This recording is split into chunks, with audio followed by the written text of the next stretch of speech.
Good morning and welcome to the Standing Committee's meeting for Wednesday, June 25th, 2025. All council meetings will be live streamed on the city's website, and for guest speakers, please do not turn off your microphones. Our first order of business is roll call. Will the clerk please take the roll? Mr. Sharland. Mr. Coghill.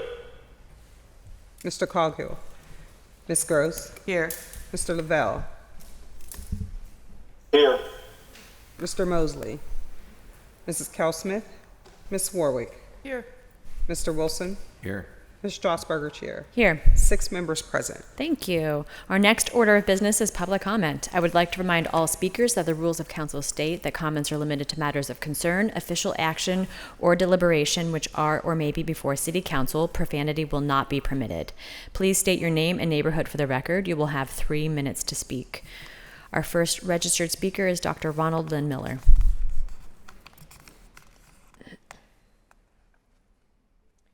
Do not see Dr. Miller. Our next registered speaker is Ikahana Halmakina.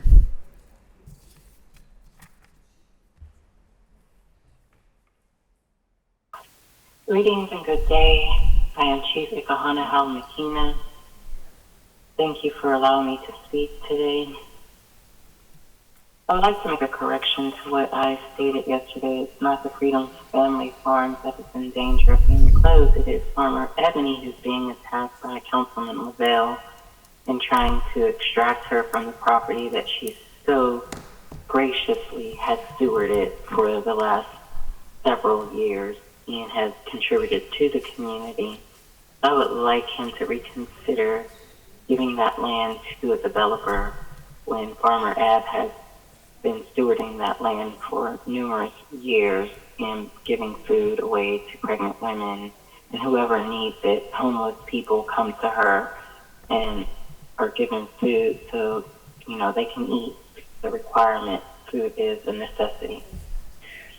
Some of you have become the Donald Trump of Pittsburgh, pushing projects that continue to marginalize people, projects that displace people, allowing predatory developers to come to our city and profit off of the vulnerabilities of our people, pulling every piece of land and putting it up on the auction block to the highest bidder, forgetting about who was displaced as a result of selling off that land. People need homes. This housing crisis is a direct result of the actions taken by the previous administration and the members of City Council who approved it. There are far too many short-term rentals like Airbnbs in this area. People need permanent places to live on a long-term basis. I've watched the housing crisis, inflation, houses costing 100 to 300 times their value anymore.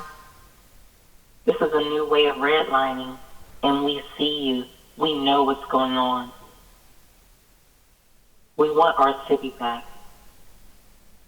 First, it was the bike lane everywhere. Then the traffic calming speed bumps. In some places near schools, they're needed. But they're never uniform. Some of them are big. Some of them don't hardly even slow the traffic down.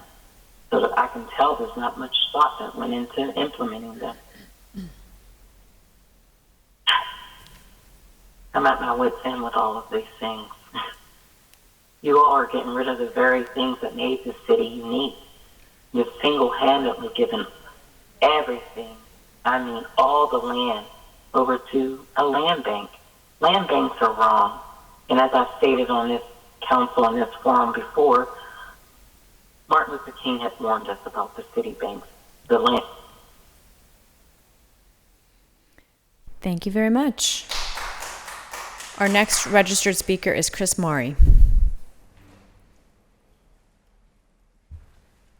Good morning, Council. My name is Chris Maury. I live in Squirrel Hill, District 8. I'm also the Executive Director of Inform Up Pittsburgh, which is a nonprofit that reports weekly on the City Council. And with each week's article, we include a survey so that we can communicate residents' preferences directly to Council in the following meetings.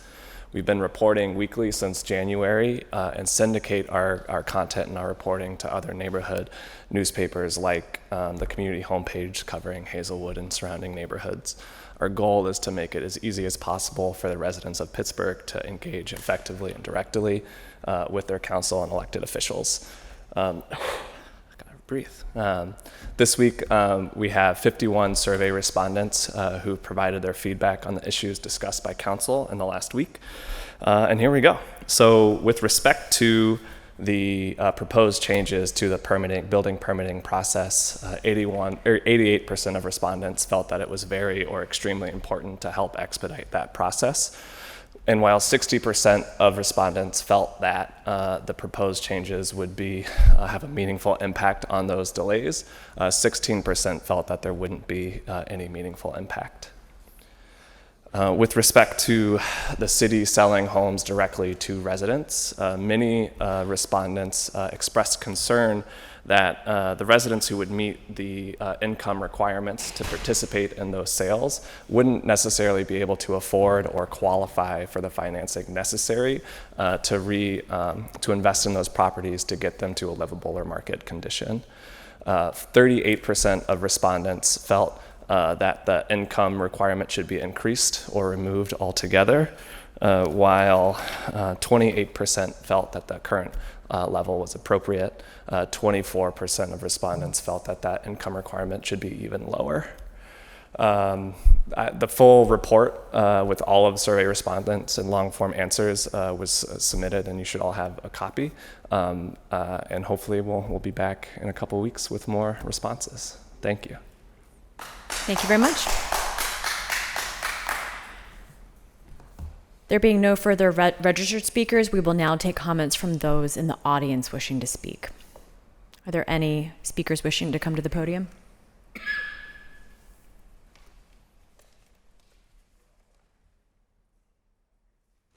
Good morning. My name is Yvonne F. Brown.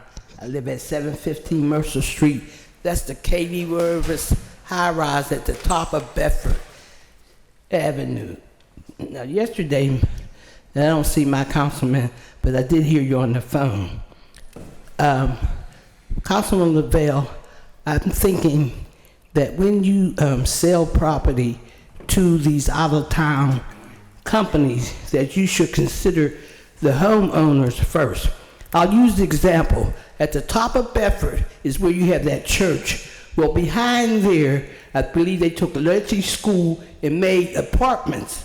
So back there, there's nowhere for the people to socialize. So they come in the front of that church. They sit out there. They bring their barbecue. They're socializing.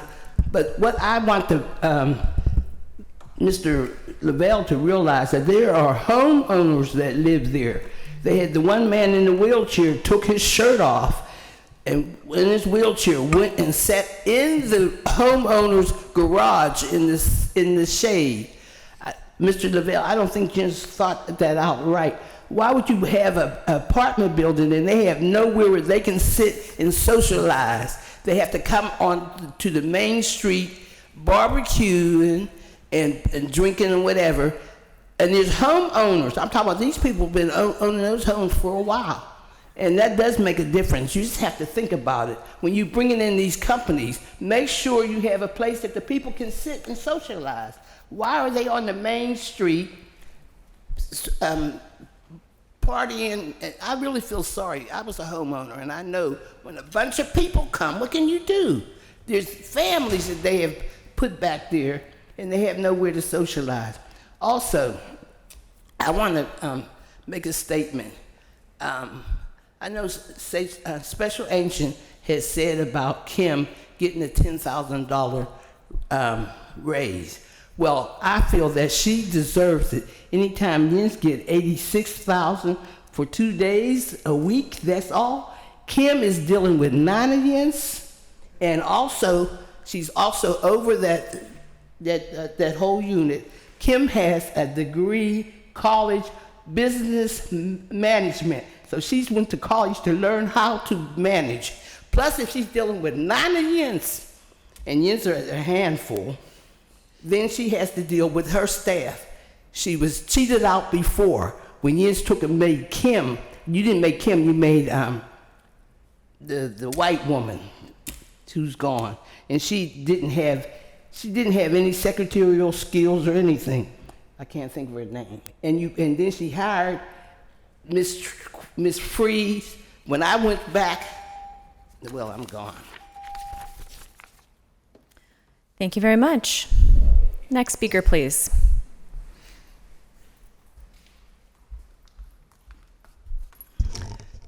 The missing child, Cerise Taylor, Special Agent Sunshine.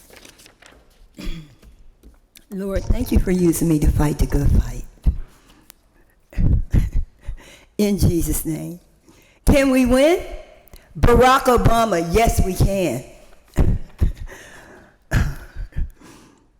An unhealthy body consists of sexual misconduct, city clerk. Do you not know that your body is the temple of God? And if you destroy the temple of God, God will destroy you in Jesus' name. Gluttony is the other reason for an unhealthy body. Everybody's overweight. Nobody's eating right. They're just eating what they want to eat and wondering why they're so tired, dragging around. That's why. Greed, one of the 8 deadly sins, is destroying humanity. The rich steal from the poor. Don't y'all? Y'all a perfect example of that. PRT, y'all another example of stealing from the poor. It's amazing. Somebody at the Red Door stole my little water container that I use for ice to stay hydrated in this 90-degree plus weather this morning, and looked at me dumbfounded when I looked at him and knew it was him. I ask God to open my eyes every day to show me what he wants me to see, and these are the type of things that he reveals to me. Daniel 2, chapter 2, verse 47 says, surely your God is a revealer of mysteries, for you were able to reveal this mystery. A quote from Denzel Washington, I never really had the classic struggle. I had faith. That's why I'm still standing here.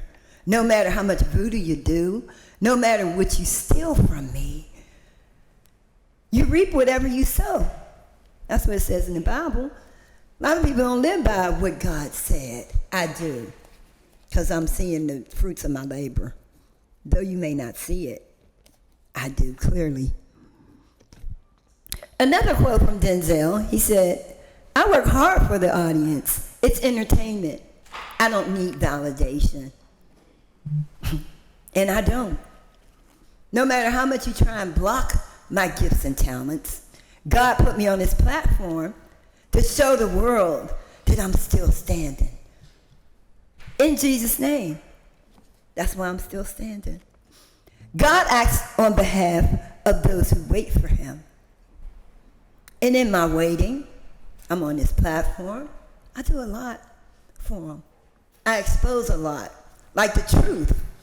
And the truth is, you will have to return to me what you stole from me. In Jesus' name, amen. Thank you very much. Are there any further speakers?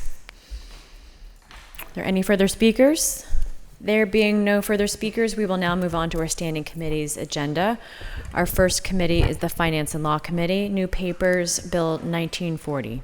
Bill 1940, Resolution amending Resolution Number 953 of 2024, which authorized 52 open-end professional services agreements with multiple vendors to provide on-call professional services as needed by various departments of the City of Pittsburgh, with each agreement being at an amount not to exceed $1,500,000 annually for a 3-year term, by authorizing an additional 41 agreements for an updated total of 93 open-end professional agreements. Motion to approve. Discussion. Second. Second, with discussion, Councilman Wilson. Is there anyone here to speak to the bill?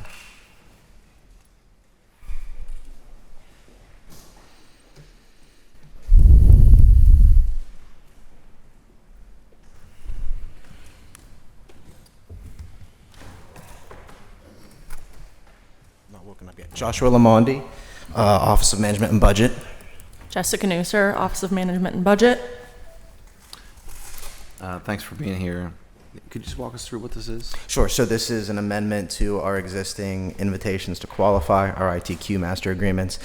These are actually Jess's. I'm kind of training her through the hoops of putting through legislation. So we are amending these today just to increase the vendor pool for phase 2 of our ITQs. I'm responsible for phase 1. This is her phase 2. Just a variety of vendors. We're increasing the vendor pool by 15 total. So when you take those 15 vendors and you award them the different categories of work under the ITQs, it results in the amount of contracts that you have before you today. So the previous amount was lower than 52, you said. So if I do 15, I believe what was it? We're adding 15 today. Yeah. I'm just saying the previous one was 15 less. So that means that, like, what was the reason to increase it? Just to have a wider swath of vendor pool. We have... Like each one has to, they're like, you just have this, for instance, if we need doors at a facility that DPW would order doors and like that, there would be one more vendor for them to choose from? Correct. Different scope of work, but correct. Oh yeah, because this is professional services. This is professional services. So what's an example? Design work, engineer work, Okay. Landscape architecture, larger projects. These are, I can give you the exact categories of work if you're interested. They are urban design, traffic design, bridge engineer, cost estimating, special inspections. Special inspections is a big one right now just because of it being construction season. Erosion and sediment control, so there's going to be a lot of landslide remediation kind of work. A general engineer and a general engineering category. Okay. And so just help me when I read this. This means that for each of them, we could spend up to $1.5 million Annually. Annually. So these are... without coming back to council, right? we report out quarterly to you folks. Pete can help. But we're you not with like voting on each. This is so we're not. Correct. You don't have Yeah. to. Correct. You don't have to do every Right. single one. This is to get them the master agreement that allows us to enter into like the work orders, the actual commission of work. This is just like the retainer agreement. Okay. And then how long ago do we do this resolution? Like before we're amending it today, was this? It was done last December, I Yeah. believe, is when it was voted on last. This Okay. is the first amendment on this one, I believe. Just in an effort, like that's the way that we have to increase the vendor pools. We have to amend the existing legislation. Yeah, I because understand. otherwise we would just have way too many. So just like behind the scenes, what happens is it like PLI says we don't have enough options to pick from. We don't have. It's not like why are we going back and increasing it? Just in an effort to increase vendor pool and to have like a wider swath of who we can choose from. It increases MWDBE participation every time too, because we're hitting good numbers with the primes being certified. Different vendors have different wheelhouses and fortes too. Yeah. I was just wondering if you Yeah. knew like behind the scenes like what. No, so This just didn't organically happen. we trimmed down the length of the term of the contract. Originally, a couple years ago, these used to be 5-year terms with options to renew. There was some concern about that being too long, and so we trimmed it down to 3 years. And in an effort to kind of compensate for having a lesser term with kind of maybe a little more volatility in who we acquire when we acquire them, we just left it as a rolling submission. So it's open. It's an open submission. It's an open application period. So they can submit at any time, and we're trying to figure out the structure where we pull these down twice a year. Okay. And then we just add to the pool. Sorry, maybe I'm not being clear with my question. That's fine. It's not important enough. I was just wondering No, that is the Like, intent. That's the reasoning what why. prompted to say, hey, we need more authorized. Really the long Professional services. Truly, the answer is just to increase the vendor pool, and if we need somebody specialized in something, we give them a shot Yeah. by the apple. I get that. Yeah. Okay. All right. Thanks. Yep. Councilperson Warwick, followed by Councilwoman Gross. Yeah, thank you. I just wanted to clarify, so the 1.5 million is per department No, it's per contract period. So for 93 contracts? Or 93 agreements? So if you have company X and they're under the engineering category, every department in the city, all departments in the city can only collectively use them for up to $1.5 million per year. After that year, it resets. Okay, I guess I'm still not clear. Per vendor or per? It's per vendor. Per vendor. It's per vendor. It's per vendor. Okay, and so, whatever department we have this agreement with vendor X, they can charge up to 1.5 million. Annually. So right, per year. And you understand that there's the work order cap where they're only allowed. So if we have company X, we have project 1 and we have project 2. Okay. Both of those projects together can add up to $1.5 million eventually, but under no circumstance can one scope of work exceed $500,000 at any given time. Got it. Okay. And then just generally speaking, when we have these contracts,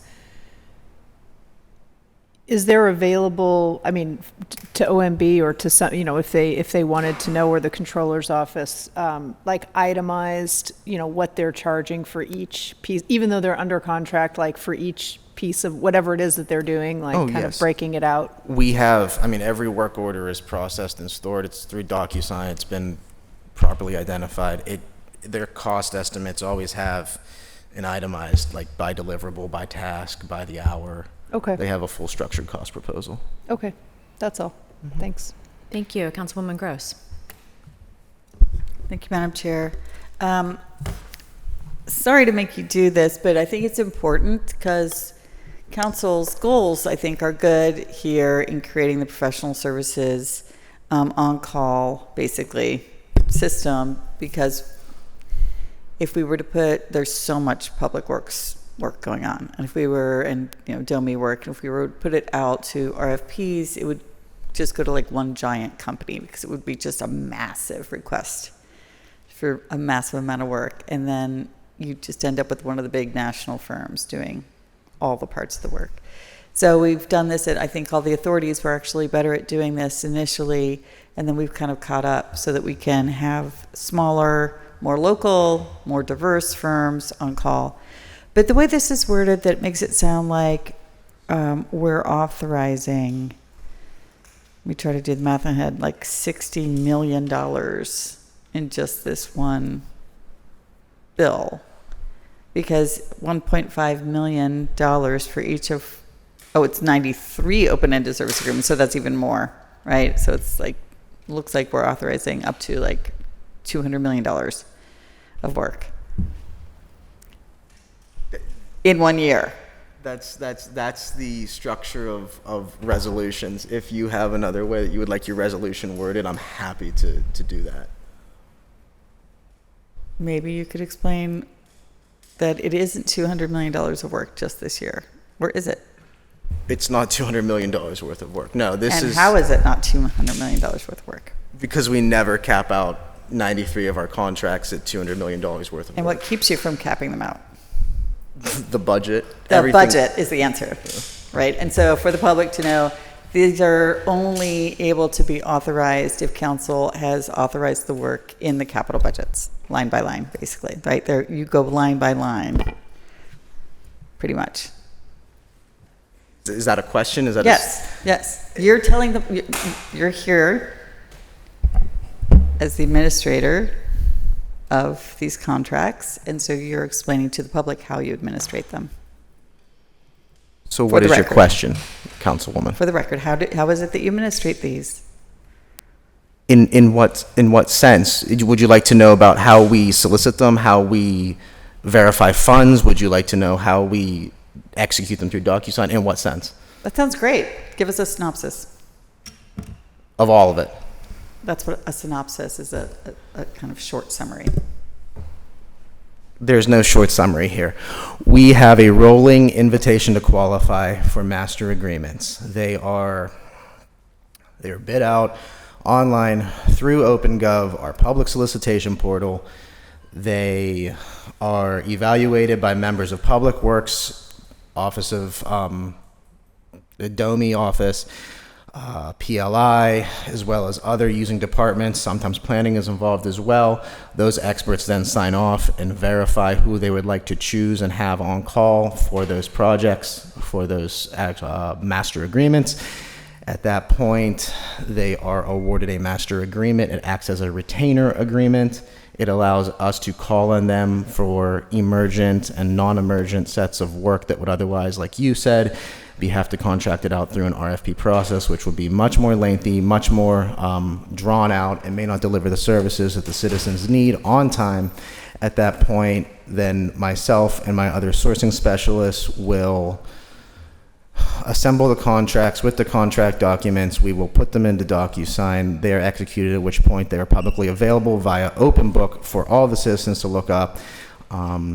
And at which point then we keep them for 3 years and we execute work orders against those contracts so that people can get the services they need.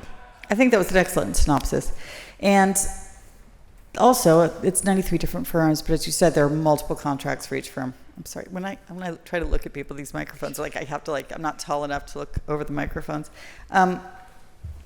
So it's probably, is it hundreds? Is it over 1,000 simultaneous contracts? We're nearing 93 here. I probably have upwards of 200. We're probably nearing 500 to 600 contracts right now that we're managing. And that's how we're doing all of those projects that you see out there, if they're city projects. So I'm doing for the public, right? So that there are that many various contractors, subcontractors, small on-call companies doing the work. For example, like you said, for engineering, for the landslides that are happening, for inspections, for city facilities like bridges, right? This is how we get the work done. And then I think another part, again, just to repeat for the record for the public, is that even though there are some 500 current contracts with all of these various firms, and they could be things like, various kinds of different inspectors on one site, that those are all available online for public transparency. That is correct. Currently. So those are all important things, I think, for the public to understand. So we're managing through OMB, some 500 contracts, which helps us to do smaller firms, more local firms, helps us to do it, as pointed out, much more quickly. Because we've basically, this type of legislation is authorizing you all because you've basically pre-vetted what the qualifications are for each firm. This firm can do this thing, this firm can do that thing, and so we can put them under contract. All right, I think it's important for us to understand and for the public to follow along how we're doing these things, because it's different than we did them even 10 years ago. All right, that's all I have, Madam Chair. Thank you. Thank you. Any further discussion? Councilman Wilson.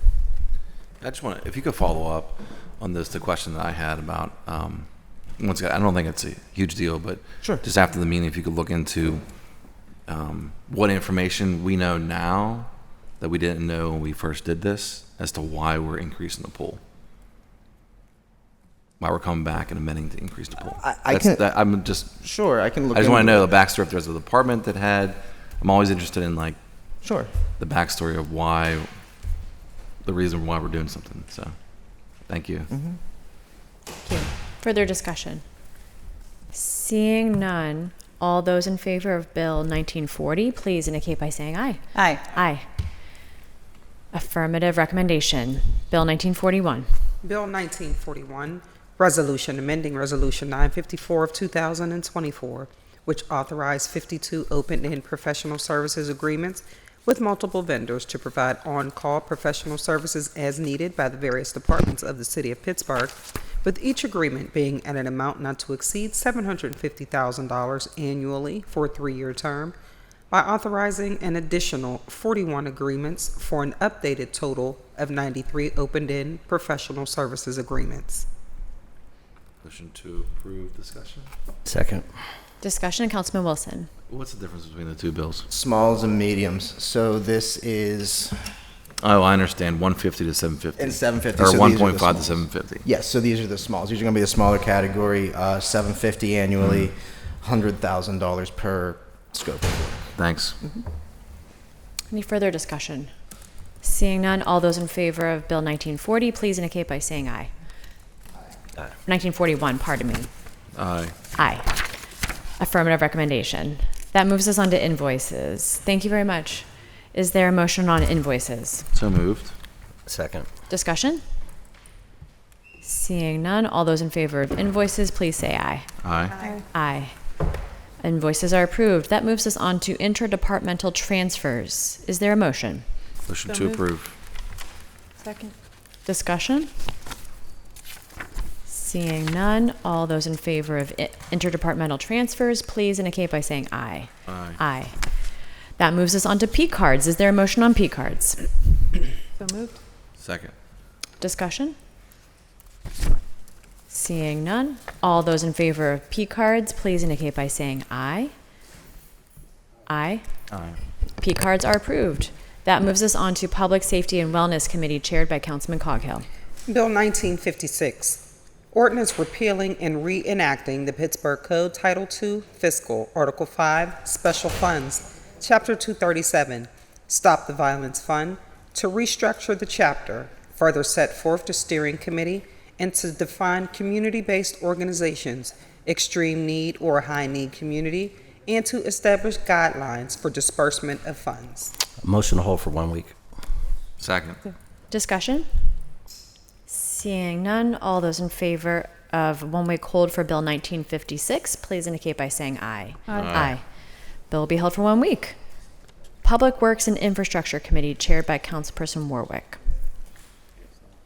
Bill number 1942, resolution amending resolution number 322 of 2025, effective May 29, 2025, entitled Resolution Authorizing the Mayor and the Director of Finance to enter into an easement agreement or agreements with Duquesne Light Company for the installation and maintenance of one pole and wires on and over city-owned parcel IDs 29B212 Romeo Street, Council District 3, 29B180 Romeo Street, District 3, 29B158 Bates Street, District 3, 29B157 Bates Street, District 3, at no cost to the city, by authorizing the installation and maintenance of 4 poles, 3 anchors, and wires on and over city-owned parcels at no cost to the city.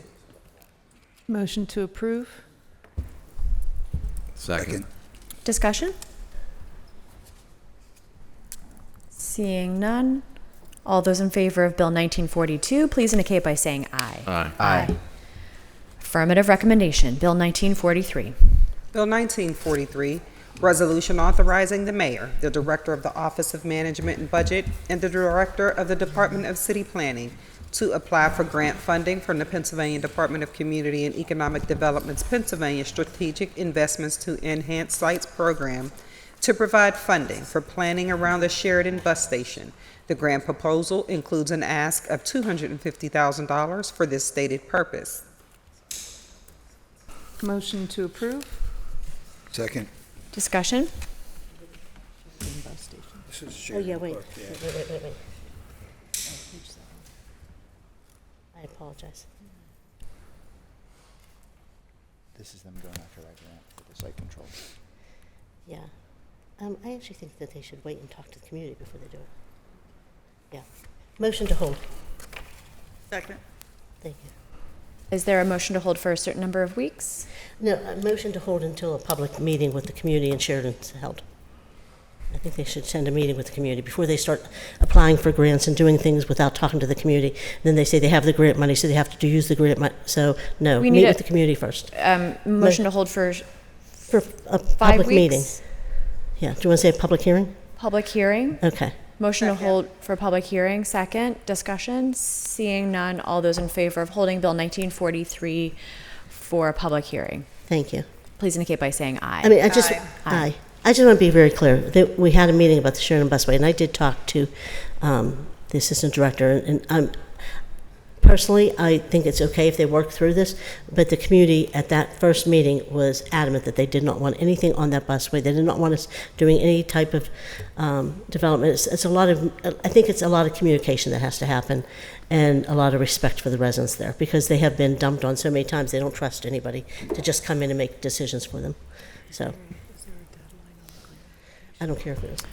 Bill will be held for a public hearing. Thank you very much. Bill 1944. Bill 1944, resolution authorizing the mayor, the director of the Office of Management and Budget, and the director of the Department of City Planning to apply for grant funding from the Pennsylvania Department of Community and Economic Development's Pennsylvania Strategic Investments to Enhance Sites program to provide funding for planning around the South Hills Junction. The grant proposal includes an ask of $250,000 for this stated purpose. Motion to approve. This is my district. This is your district? It's both of ours now. Motion approved. Do we have a second? The vast majority is in mine. Yeah. Well, I think that same thing. Did they have a meeting with the community? Can I just get a second real quick? Is there a second? Second. Second. Discussion, Councilwoman Kell Smith. I just, briefly, I didn't know if they had a meeting with the community, the MWCDC or anybody up there. Did you do that, or run this by them? If I may, Or interrogatory. Allentown? Yeah. So I know that the Department of City Planning has been, the majority of this is in Beltshoover, and the Department of City Planning has been engaged with the Beltshoover consensus group about what this could mean. This grant, and we could call Director Dash to the table if we'd like. This grant is for the community process. One of the elements of this will be the community process of engaging with the community for this. This is, to figure out what's feasible at the site. For again, the majority of this one, and you're more than welcome to do what you'd like to do with your. I understand this situation in Sheridan is different than the situation in Beltshoover, but I would like to move forward with this today because I do believe that this will allow the community to have more of a say over what happens at that site. Okay, I'm good as long as if the community in Mount Washington has concerns, you address them. Sure. That's all. Thank you. Councilperson Warwick. I guess I just, and maybe this is for Mr. Dash. Do you want to come to the table? Is this the same grant? Like, is this two projects in one grant application? That's what I'm not sure about. I don't know the answer. Okay. Good question. Yeah. I understood it as two grants, but Just to clarify. Hi. Hi. Andrew Dash, Deputy Director of City Planning. To answer your question, yes, these are two separate pieces of legislation because they are two separate requests. Okay.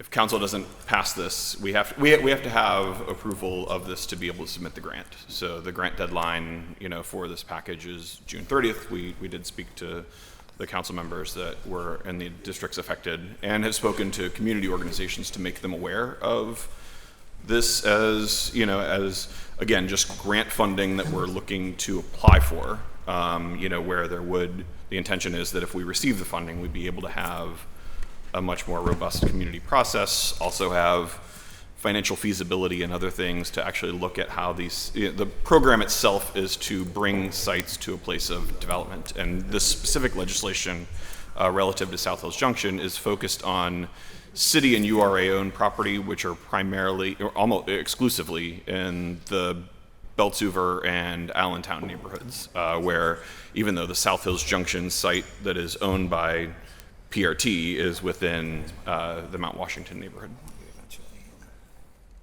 Okay, I think I don't have to any answer other your questions. question, I think It's some not- of the other yeah, it's not my discussions that district. I were just wanted to any that were clarification. outstanding. Yeah. Madam Chair. Thank you. Any further first round, second round, Councilwoman Kell Smith? Thank you. Just who did you talk to in the community groups? I can, Shoop, if you want to come up. Because this does affect Mount Washington, regardless of what district it's in. It affects us greatly. So I want to make sure that they're part of the conversations.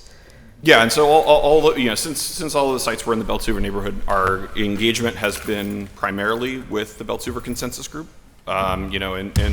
In the lead up. So if something's happened in my district that affects Beltshoover, then I'm going to say, don't worry about Beltshoover, and you're okay with that.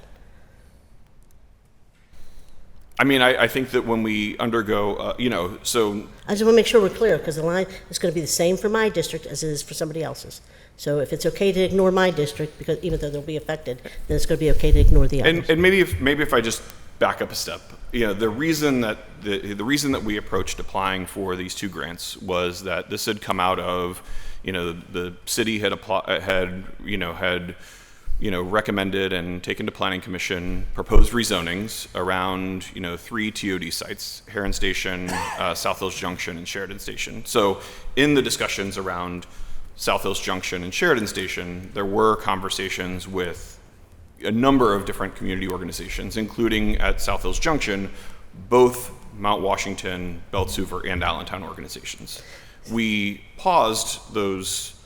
We paused that rezoning process because we had heard a lot from the community, primarily at the Heron and Sheridan sites, that looked for us to take a different approach.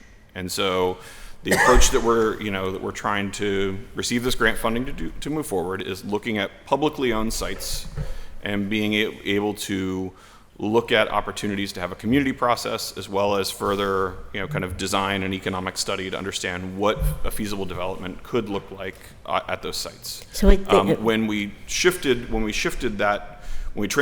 from looking at rezoning to, again, hearing from community that they wanted to see, an approach where, we were looking at different sites. We then did make sure to reach out to the communities, and Shub can talk to who specifically we reached out to, to let them know this change in direction, and to let them know that this was a grant that we were looking to apply for. And that was we had that conversation and met with the affected council districts, in anticipation of being able to bring forward this legislation. So I just want to say, when you did meet with Sheridan, they almost kicked you out of Sheridan, and they were livid about the whole thing. They didn't like the idea, and I think part of it was the communication, the way it was delivered. And you know that. And I think that they were very anxious, and I have the video. I mean, it's a video if you want to see it, Shufa, because you're looking like you're surprised.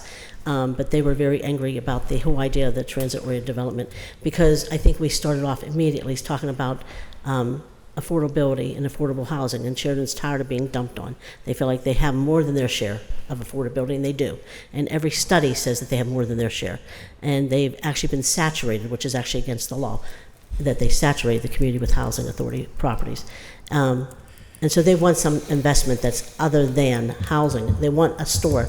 They want a coffee shop. They want a place where a bank. They want some things that they can actually use in the community, not just be a site for everybody just to dump everything in that community.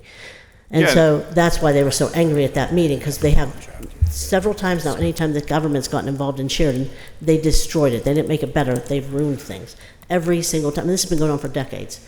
So I like the idea of the transit-oriented development myself, if you give them the things, and I think I explained this to you, if you give them the things they want, but I think you have to go tell them that you're going to do this and apply for this grant before you just apply for the grant. Yeah, and I think that this is maybe responding to some of those comments, right? Some of those comments were, if you change the zoning, we don't know what type of development would come in. Stop for 1 second. Let me just say this.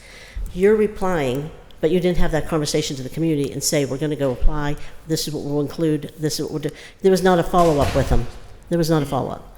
Yes, there was. And where was that? So you had one without telling me? Our neighborhood planner, Andy Dooley, after Deputy Director Dash met with District 2's office. This is one of the reasons why I can't wait to put city planning into the Department of Economic Development. So you have to work with council.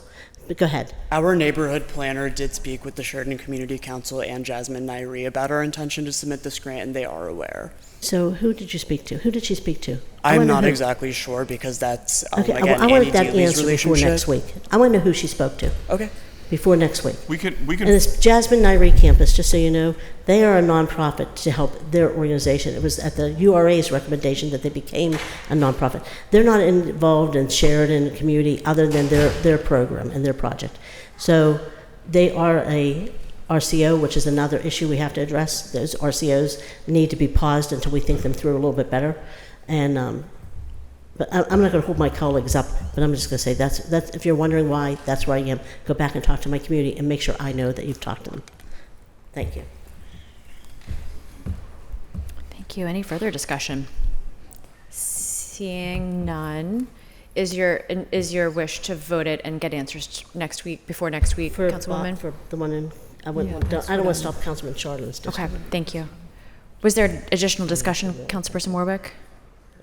No, I just wanted to make sure that there was agreement on On the one. The path Yeah. forward. Okay, so we will get answers prior to next week and vote it forward today. It's the wish of the person whose district this is in. So there's a motion and a second. All those in favor of Bill 1944, please indicate by saying aye. Aye. Aye. Aye. Opposed? Abstain. Abstention? One abstention. Thank you very much. Affirmative recommendation. Bill 1945. Bill 1945, resolution providing for an agreement or agreements with Larson Design Group, Inc. for costs associated with construction inspection for the Liberty Avenue HSIP project, excuse me, providing for the payment of the cost thereof not to exceed $1,476,674.46, reimbursable at 80%. motion to approve. Second. Discussion?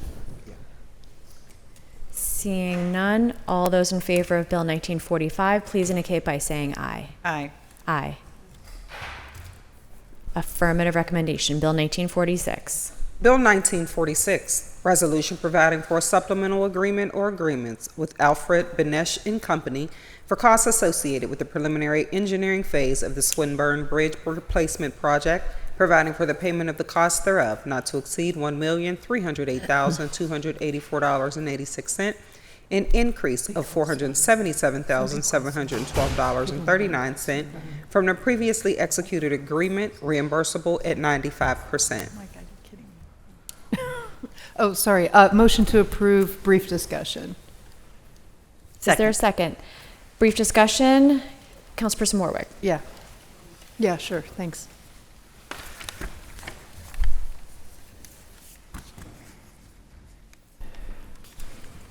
Thank you, Director. So I just wanted to ask just about what we know about timelines, because there's Anderson, just to kind of get it out, just, reiterate from, because there's Anderson Bridge that is in process, and there's Swinburne Bridge, and then there's also the PennDOT project over the 376, over 4 Mile Run. So these are like 3 major bridge projects, all in a very small area. And just to remind everyone again, like what the plan is in terms of timeline. Panther Hollow, too. Yeah, that's what I mean. Yeah. So Kim Lucas, Director for the city's Department of Mobility and Infrastructure. I'm going to have to get back to you on the exact timelines. I know that we have been, and even if you look at the Engage page for this specific bridge, we reference those other bridges because we wanted to make sure that concurrent closures weren't going to totally gridlock that area. Okay. So I'll have to get back to you on exactly how we're sequencing, but I know that this one is, all of them are underway, and I think this one is probably the last one in terms of the development because we're here today to talk about preliminary engineering. Okay, yeah, because there's, the 376 project, so we're thinking that one will happen before this one? Because that one I think is scheduled for like 2027 maybe? Let me double check. 2028? Let me double check. There's so much crisscrossing there. There's the railroad, there's, 376, and then with traffic-wise, of course, Charles Anderson, and people are using Swinburne to... Absolutely. Yeah. Okay. I'll get back to you on it. And if you could include Councilman Charlin, too. Yep. Yeah. Thank you. Councilperson Charland. Yes. So I know we're talking about the holistic, all the connections between my district and Councilman Warwick's district. What is the timeline on this? What would a perceived timeline be? I know this is preliminary engineering. When would we be looking at for a closure? Is it waiting for Charles Anderson to reopen? Is it contingent on that, or is it contingent on weather? I'll have to follow up as part of all of the timeline. Okay. Sorry. Gotcha. Okay. Councilwoman Kell Smith. I just want to thank you and wish you well on your new endeavors. And that we got the email that you're moving on to a new position. So I just want to, in a new city? No. Staying here in Pittsburgh, okay. Staying in Pittsburgh. But okay. So I just want to wish you well on your next endeavor. That's all. Thank you for the work you've done. Even though sometimes I'd send the nastiest emails to Domi. I want to thank you for the work that you have done. Councilperson Warwick. Yeah, I just have another, this is more about a funding issue, just because I know it's been so these projects are all on the tip. Do we have the full funding, or is there any concern that there might not be? I mean, is there like federal dollars that we need to worry about? Or are these already fully funded? So the vast majority of federal dollars that go out for projects like these are formula funding as opposed to the discretionary grants, and the discretionary grants are the ones where we apply for them and they're competitive. And those are the ones that are a little more tenuous, I would say, because those are the programs that different administrations at the federal level might want to make their mark on communities. This one is reimbursable 95% external dollars. So that means that not only are we putting federal money in there, we have state money. And as far as I know, the projects that are on the tip and in progress like this are the most secure of the federal projects. Okay, so we're not, so just generally speaking, we are not worried that, 2 years down the road, there's not going to be any money to actually do the work? I don't believe so. Okay. All right. Thanks. That's all for me. Thank you. All those in favor of Bill 1946, please indicate by saying aye. Aye. Affirmative recommendation. Thank you very much. Bill 1947. Bill 1947, resolution providing for an agreement or agreements with Whitman, Ricard and Associates, LLP, for costs associated with construction inspection for the Penn Avenue Phase 2 reconstruction project, providing for the payment of the cost thereof not to exceed $1,338,158.03, reimbursable at 80%. Motion to approve. Is there a second? Second. Discussion? Seeing none, all those in favor of Bill 1947, please indicate by saying aye. Aye. Affirmative recommendation. Bill 1948. Bill 1948. Resolution authorizing the mayor and the director of the Department of Public Works on behalf of the city of Pittsburgh to enter into an agreement or agreements and amendments with Norfolk Southern Railway Company to allow positive train control equipment to remain at current location in Allegheny Commons Park. This agreement will supersede the September 19th, 2017 temporary right of entry to install and temporary license to maintain positive train control equipment in Allegheny Commons Park between the city of Pittsburgh and Norfolk Southern Railway Company at no cost to the city. Motion to approve. Second discussion. Discussion. Councilman Wilson. Is there anyone here to speak to the bill?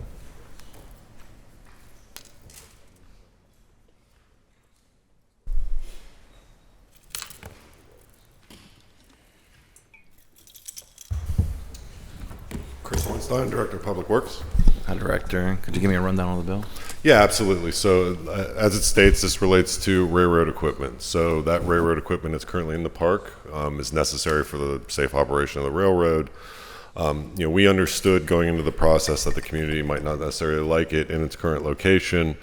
We, working with the Department of Mobility and Infrastructure and our own resources in Public Works, we engaged the railroad engineers on different locations, trying to under one of the bridges, different parts of the park. Every place that we found under the bridge was raised serious safety concerns. Other parts of the park were going to be more impactful for the park. So ultimately we kind of settled in its current location, but it will be screened.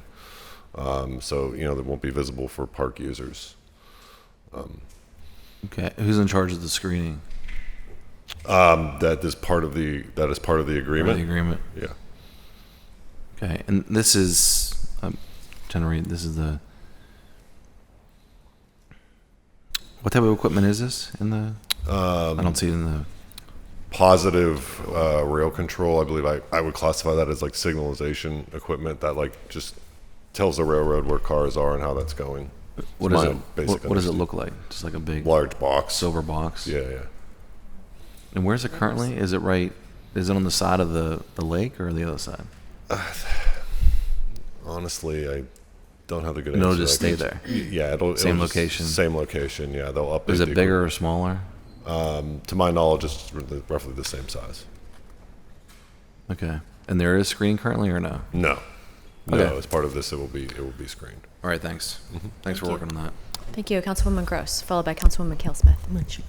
Thank you, Director. Many of us have, beautifully designed, maintained, and invested in parks in our districts, and it's important that we have some standards and process here around changes that are made to those parks. Because we know that over the decades that didn't happen, we lost some of the really beautiful features of our parks, and it was a massive effort to fundraise, to reinvest, to kind of reinstall things like the entry garden in Highland Park, things like that were just lost over the years by like a little dribs and drabs. And so this sends up some red flags to me, just in case, again, it would be in one of the parks that is in my district. We changed last year, I think it was last year, the kind of art commission and design commission. And so I thought there was now a design commission that maybe kind of, where's the review, like additional citizen commission review over something like this, or this one specifically? That's a great question. I don't know that they've actually applied, but it's certainly something we can work with on that.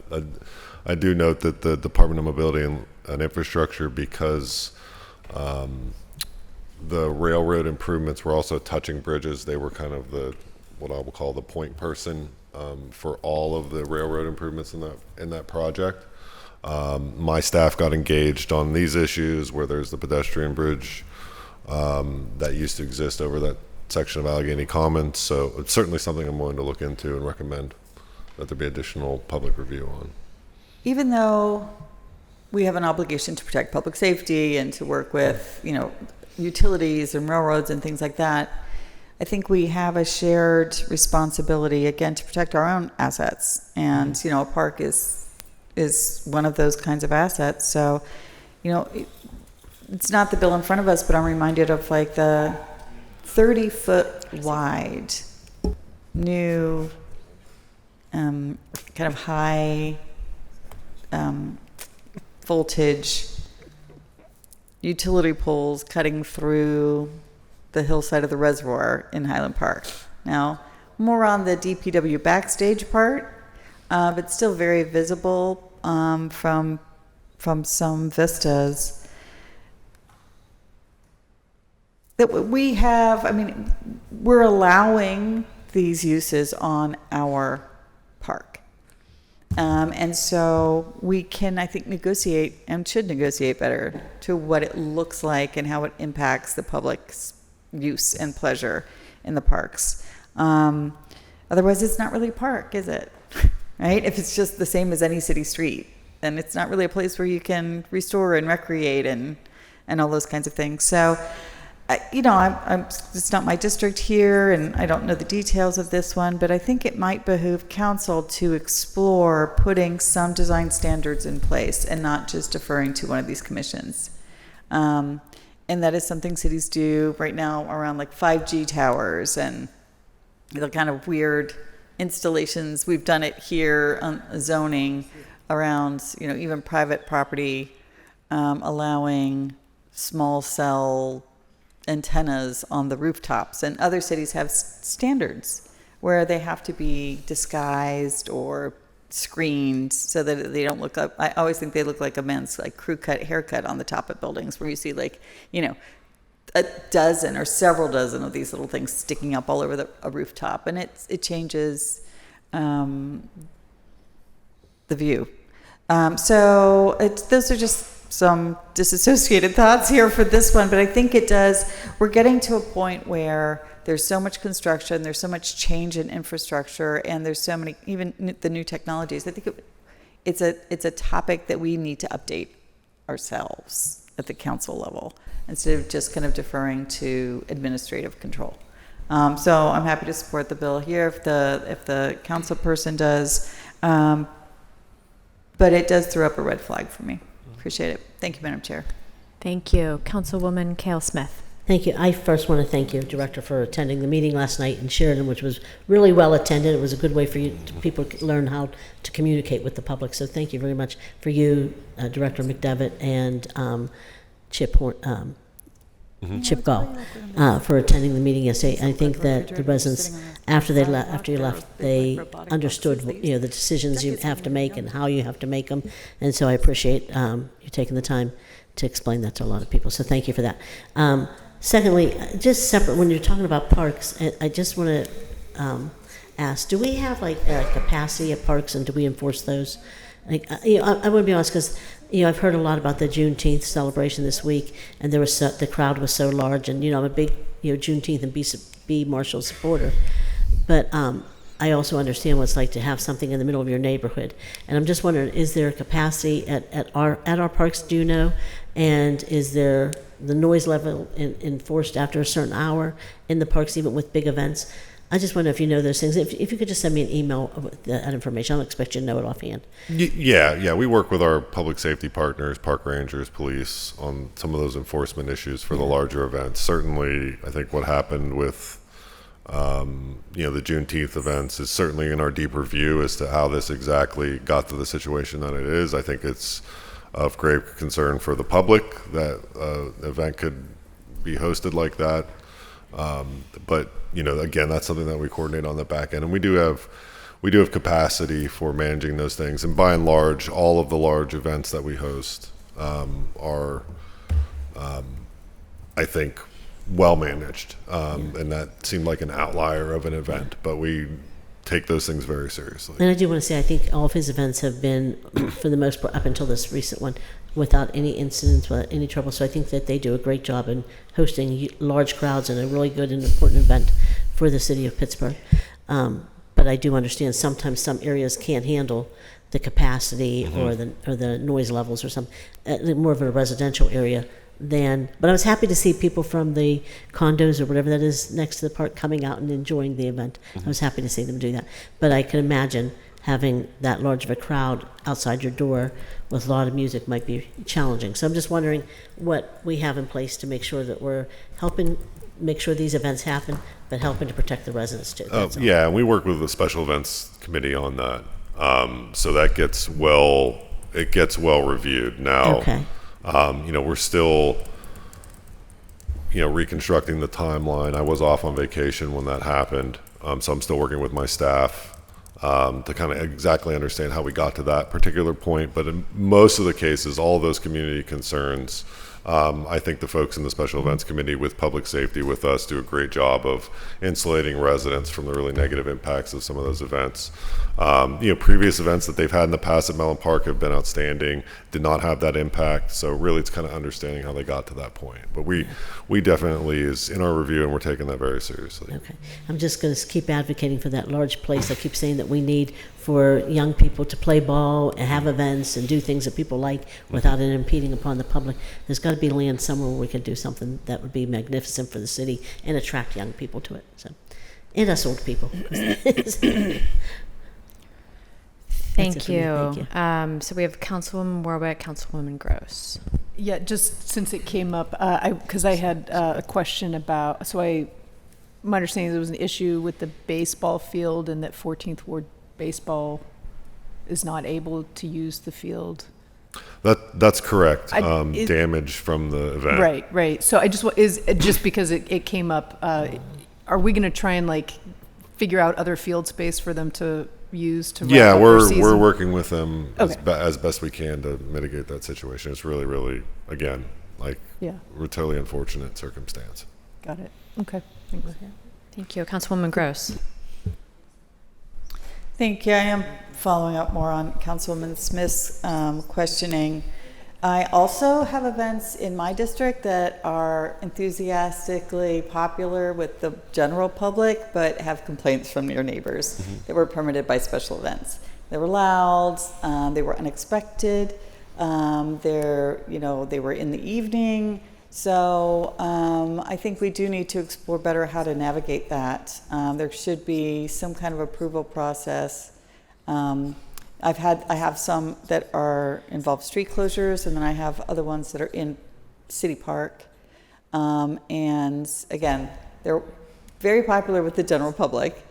But when you're surrounded by a lot of dense housing, you're affecting a lot of neighbors as well. And so I do think we need to maybe establish more consistency on the balance, more consistent on the residential input possibly, or notification, right? I mean, most of the emails I'm getting from people who live nearby was like, I had no idea what was going on. I have no idea that was going to happen, tonight. I've got a baby in the house, and so it's different than we have been doing them. There seem to be a lot more events, and so I think there needs to be more guidelines set in place. And we're talking to special events constantly, but it feels like a little bit because their rules are so loose that it's a little ad hoc, or maybe that's not even the right word. That it's there's just not enough guardrails. That's what it feels like to me. And then this is the place to talk about that. So appreciate it. That's all. So any of the follow-up that you were giving Councilwoman Smith, I'm also going to follow up with you on a couple other ones. Again, one of them specifically, I haven't talked to you about the one in the right-of-way so much, but the one that's in Public Park, I think we'll follow up as well. Appreciate it. Absolutely. Thank you, Director. Thank you. We have Councilman Mosley followed by Councilman Coghill. Yeah, thanks for coming, Director.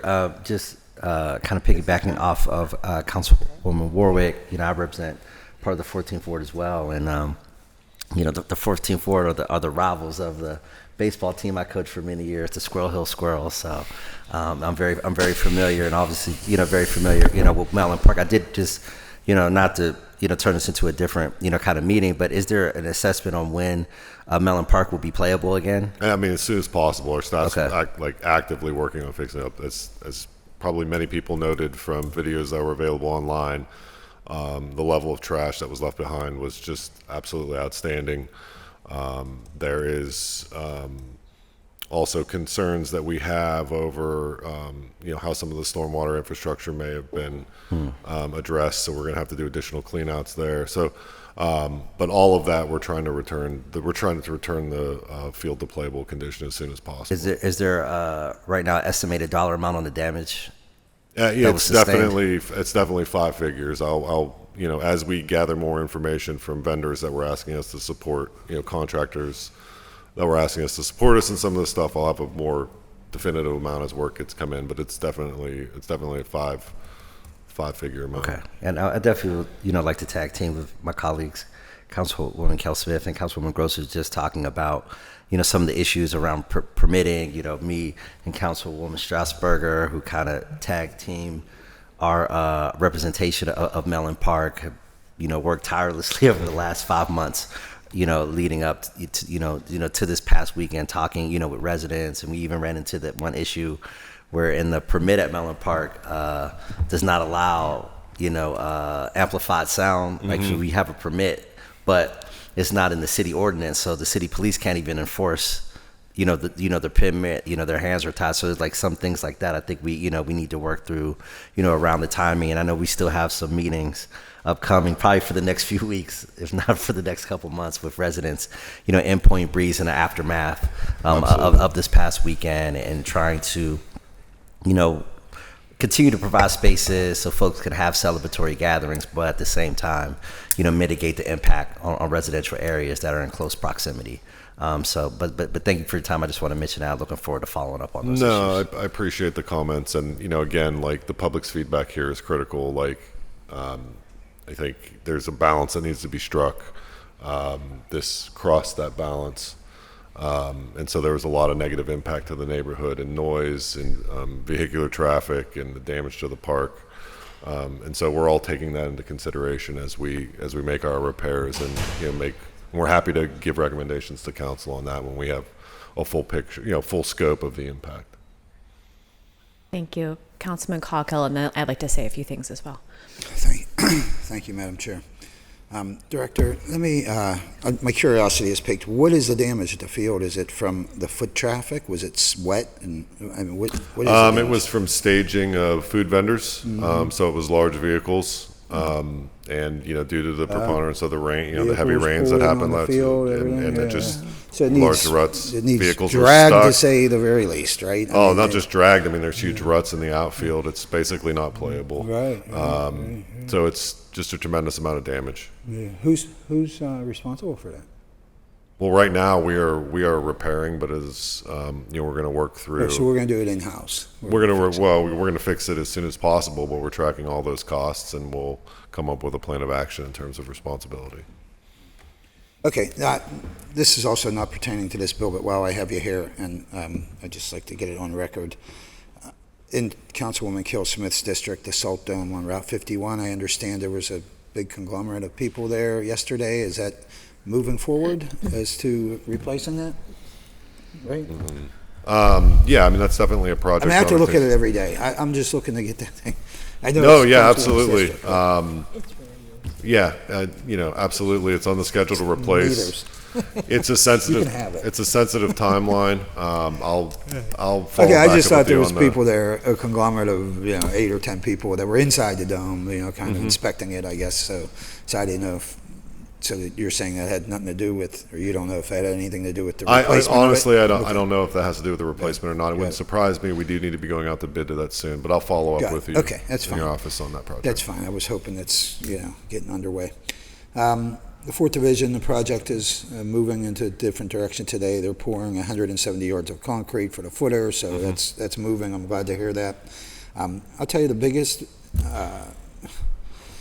one of the biggest things that I've been trying to do, and you know this, I've been trying to get a light on a flag, right, at the Acamanda Center, right? Okay, we're still working on For that. months. Okay. I mean, for 6 months I've been trying, right? You and I have talked about this. How hard is it? I mean, Chip has been dealing with Charlene from my office. Why can't I get a light on that flag? I mean, gosh almighty. This is for the veterans, right? I'm a big supporter of veterans. Protocol is you should have a light on that flag at night. So I don't understand a city of our size why I can't get a light on this flag. It's amazing to me. It's honestly 6 months since I've started really heavily pursuing this, and I still get nowhere. Chip has not responded to Charlene, and we're trying to get it by the 4th of July, right? Or we were trying Memorial Day. Now we're trying for the 4th of July. So I don't know. I mean, what is the problem there? Do you know? I'll look into that.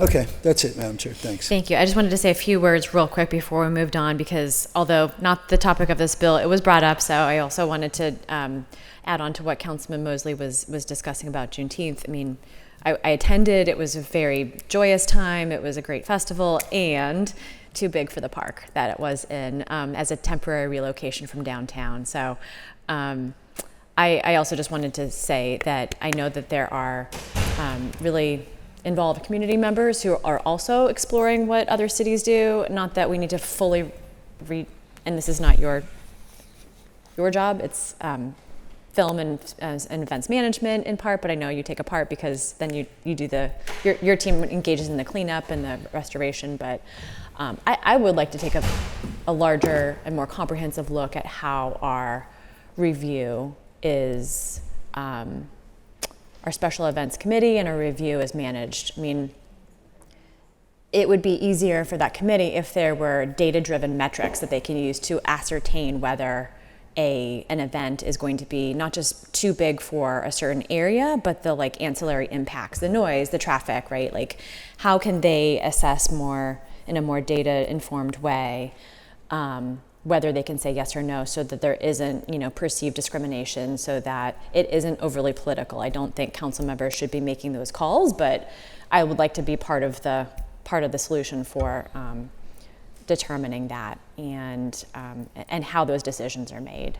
So I know that's going to be part of the follow-up in addition to the community discussions that Councilman Mosley and I are going to be having in the next several weeks. But I do think it's multi-departmental, DPW, film and special event, public safety, all the groups that we've been working with up until this point.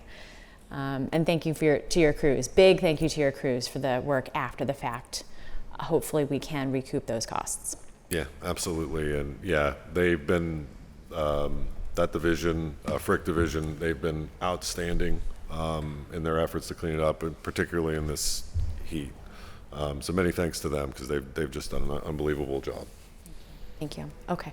I know we had Councilwoman Cale Smith. That's all right. I'll call you later. Sounds good. It's a lot. Councilperson Warwick. Yeah, so just in terms, so when we get the large, so just because you mentioned, because it came to, when you mentioned that there was, like litter left on the field, is that part of the permit that, like say if the St. Patrick's Day Parade, is that part of what they pay for, is for us to come through and clean when they're done? I mean, or is we support them through the permit process. So, essentially, and this is where I'm still gathering information, but, essentially at a high level of how the permit process works is, they're working out their details. We make recommendations as a department to the event hoster as to what is needed in order to support, and sometimes that will come with how garbage is handled, how food vendors process things like grease. Those things are all supposed to be taken away.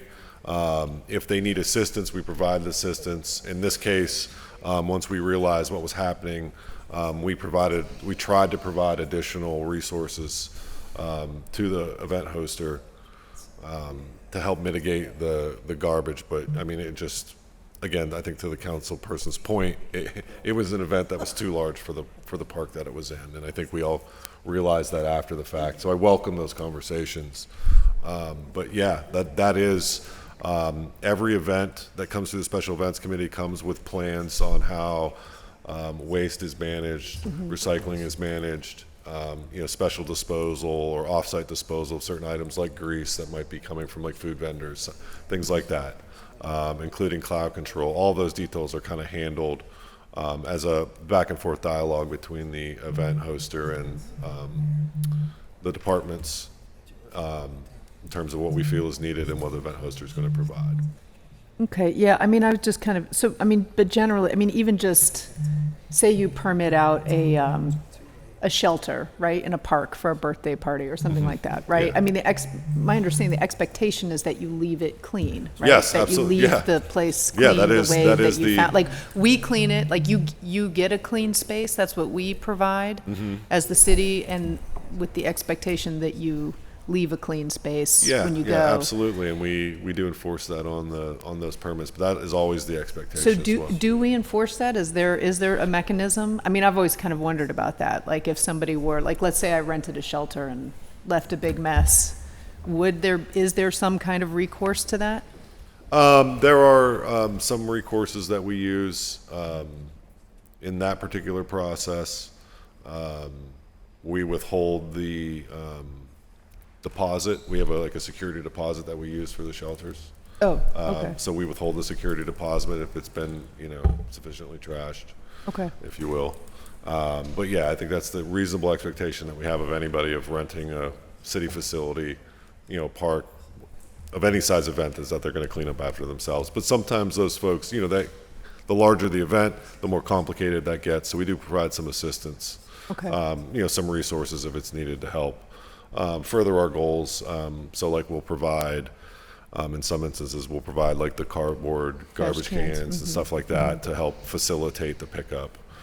We might pick up the waste. We ask them to bag it and co-locate it in one location so it's easiest for it to collect, things like that, like detailed pieces like that that are helpful for us to keep the park as clean and return it to normal as soon as possible. Got it. And then just with special event, just so I understand, so I guess I always thought special events was under public safety. Is it? Correct. Oh, so it is. So it is under. Yeah, that's a good question. I don't Well, know how, the so actual how question. is that? I mean, just for my own, because I'm a little unclear. I mean, I know permitting of parks and things is DPW.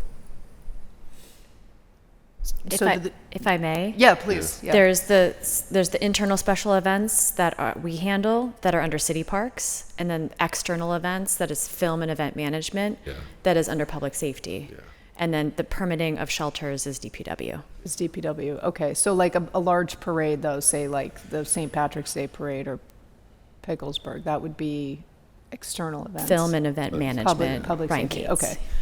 Okay, yeah, I was, because I mean, I've had the same situation in my district. this is not for you, right? It's a different department. But I think just working to have, for example, it was a new event. This was over the holidays, whatever it doesn't, but it was a new event that, it was like happened all of a sudden, and the community was taken by surprise, and I was taken by surprise, and, maybe some kind of process where if it's something that we haven't done before, right? I mean, if it's Picklesburg every year, like everyone knows that it's coming, but if it's different, like this was, this one was different this year because of the change of location, or this holiday event that we had, that we have some kind of established process to alert the council office and then, plan around community meetings and whatever to make sure that events are positive, anyway, that's all. Thanks. Thank you. Further discussion on Bill 1948? Seeing none, all those in favor of Bill 1948, please indicate by saying aye. Aye. Thank you, Director. Come around more often, please. We have lots of questions for you. That moves us on to Land Use and Economic Development Committee, chaired by Councilman Wilson. Bill 1851, resolution approving a conditional use application under the Pittsburgh Code Title IX Zoning Article 5, Chapter 911, Section 91104A64 to the Neighborhood Academy property owner for authorization to construct additions to a school, elementary or secondary, use at 709 North Aiken Avenue, zoned R1DL, single unit detached residential low density, 10th Ward, Council District Number 9. Public hearing was held June 24th. Motion to approve. Second. Discussion?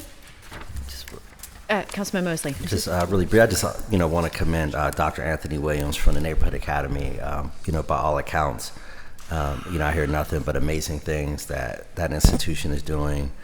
Was proud to bring in their state championship basketball team and their star player Courtney Wallace, who's gonna trade in his Neighborhood Academy Bulldog uniform for a Yale Bulldog uniform in New Haven this fall, and I think that's just underlines the amazing work that the Neighborhood Academy does.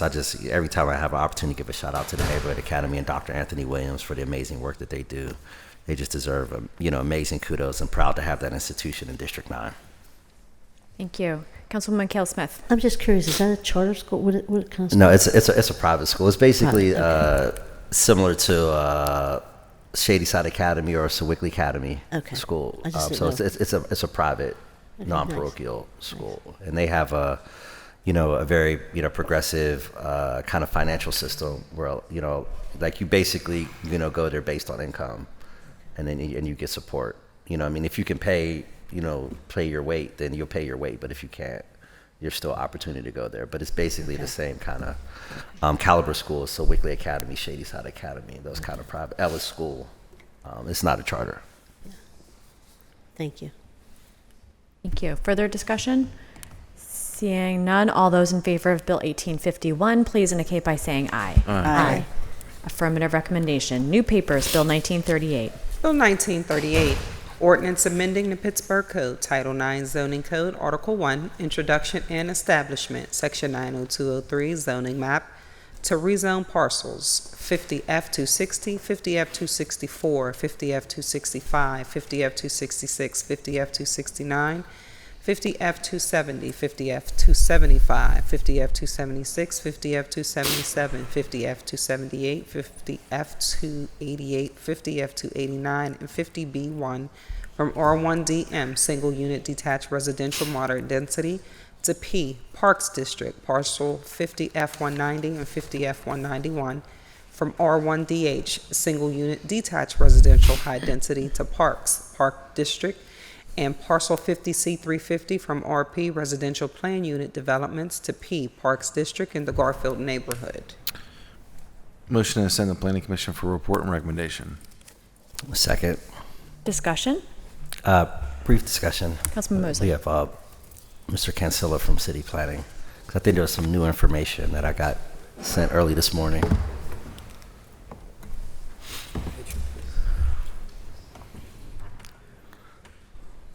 Yes, thank you. Paul Kinsella, Principal Planner with the Department of City Planning. There was a request to make an actual amendment to include an additional parcel. as a part of this ordinance. So Okay. that would be parcel 50F213, which is currently zoned R1DH, so residential, single unit attached, high density, and rezone that to the P Parks District to include that as well. So it would be an amendment Okay. here before it gets. Motion to amend to include 50F213 to be rezoned to parks. Second. Second, discussion? Can you please submit that to me so my Yeah, staff I can follow up with Thank you. So the voice amendment will be communicated officially. Any discussion? Seeing none, all those in favor of amending Bill 1938, please indicate by saying aye. Aye. Aye. Aye. Bill is amended. Is there further discussion on the amended bill? Seeing none, all those in favor of Bill 1938, please indicate by saying aye. Aye. Bill is amended, or affirmative recommendation. Thank you very much. That Thank moves you, us Paul. on to, I apologize. That, the intention there is, and the motion on the table was to send to Planning Commission for report and recommendation. So the affirmative recommendation is for sending it to Planning Commission for report and recommendation. Thank you. Bill 1949.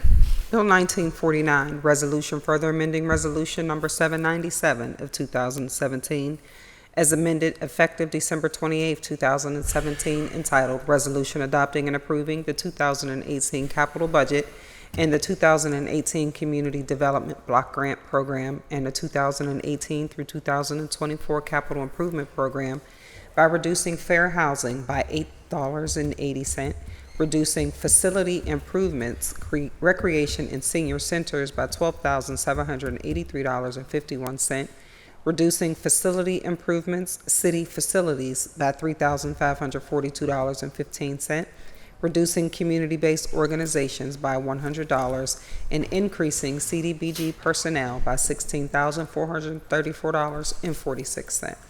Motion to approve discussion. Is there a second? Second. Second. For discussion, Councilman Wilson. Yes, there's someone here to speak to the bill. I just had a quick question.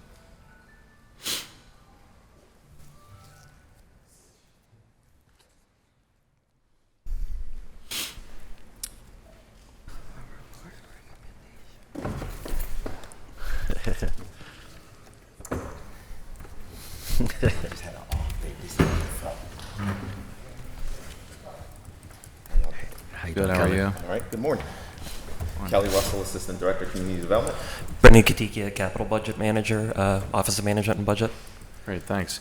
So, I mean, this looks typical where I imagine, and I'd like you to just correct me if I'm wrong, these are funds that can no longer be spent in those buckets, and now we have to move that forward to keep in with our timeline with federal requirements probably. Yes, sir. My question is around, it will all be moved into CDBG personnel. Mm-hmm. And can you explain who CDBG personnel is? Oh, that's the salary for our department for OMBCD. Mm-hmm.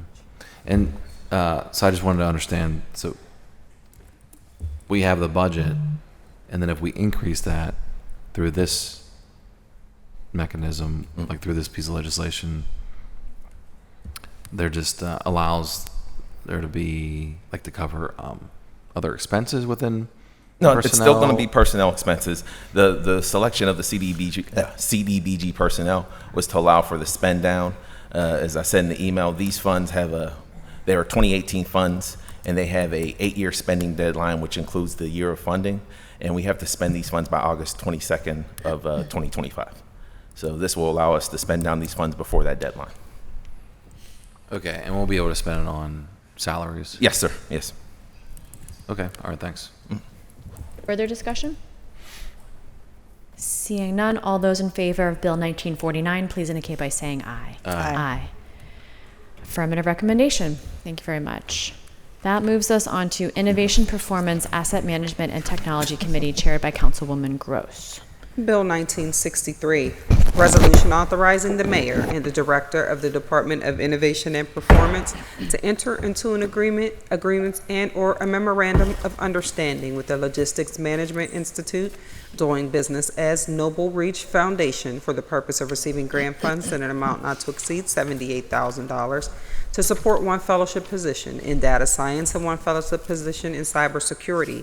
A local match not to exceed $152,000 will bring the total project cost to an amount not to exceed $230,000. Motion to approve? Second. Discussion? Seeing none, all those in favor of Bill 1963, please indicate by saying aye. Aye. Aye. Affirmative recommendation. Recreation, Youth, and Senior Services Committee chaired by Councilwoman Cale Smith.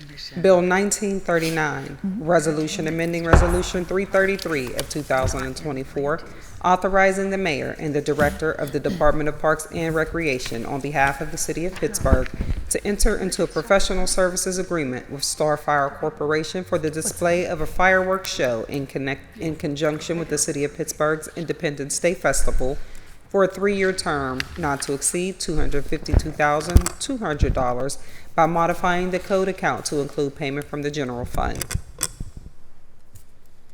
Motion to approve. Second. Discussion? Seeing none, all those in favor of Bill 1939, please indicate by saying aye. Aye. Affirmative recommendation.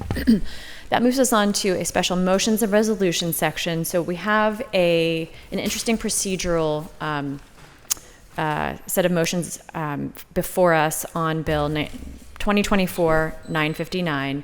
I'll then pass it over to Councilman Wilson on this. Essentially, we will need a motion to rescind the January 29th, 2025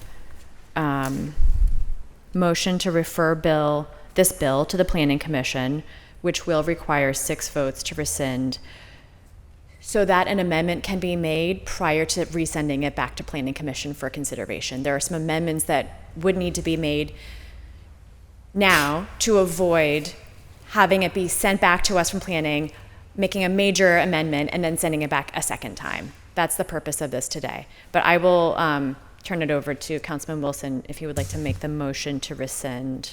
I believe at this point I can say so move to that motion, to that request.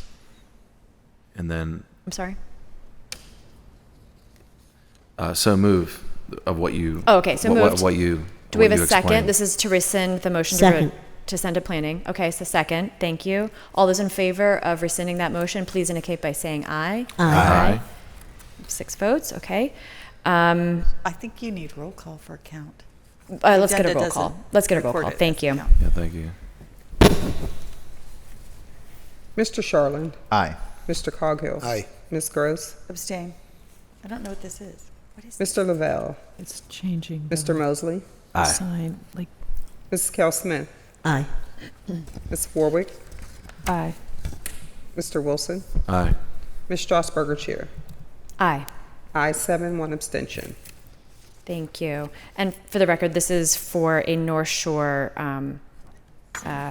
we'll describe it in a second, but you should have received an email yesterday from Morgan Martin from Councilman Wilson's office. Okay, so we have an affirmative on the motion to rescind. That's how I read it. We need then a motion to amend the agenda to add Bill 2024-959 to today's agenda. Motion to amend Bill 2024. Amend the agenda. I'm sorry, motion to amend the. Okay, motion to amend the agenda. Is there a second to amend the agenda? Second. To discuss this bill. Second, all those in favor on the motion to amend the agenda, please indicate by saying aye. Aye. Aye. Bill 959 is on the agenda. And what's that? Read it. Yes, please. Please read the bill. Bill 2024-0959, ordinance amending the Pittsburgh Code Title 9 Zoning Code, Article 6, Chapter 919, signs to create entertainment districts and regulate signs. Motion to amend Bill 2024-059 by substitution. Second. What are the changes? Discussion? Discussion? Councilman Wilson? Thank you. So you'll see in front of you, there's yellow packet here. Well, calling it a packet because it's more than one page. This was also sent to all members on Monday and your staff by my staff. So I appreciate all the work that my staff's been doing on this. And I just want to take a moment to thank our chair and our everyone involved, the clerk's office and my office and John Carter, to get this back on, to help us with the procedure to get this back on today's table.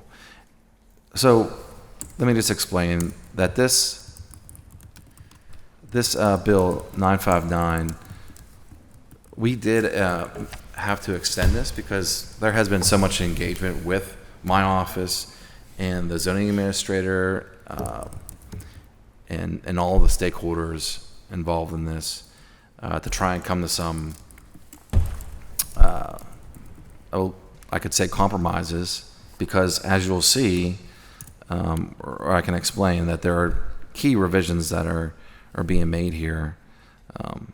And just for reference for everyone, this was a special district that was being just only a district that would be, would have this particular sign rules around signage for the North Shore. So basically,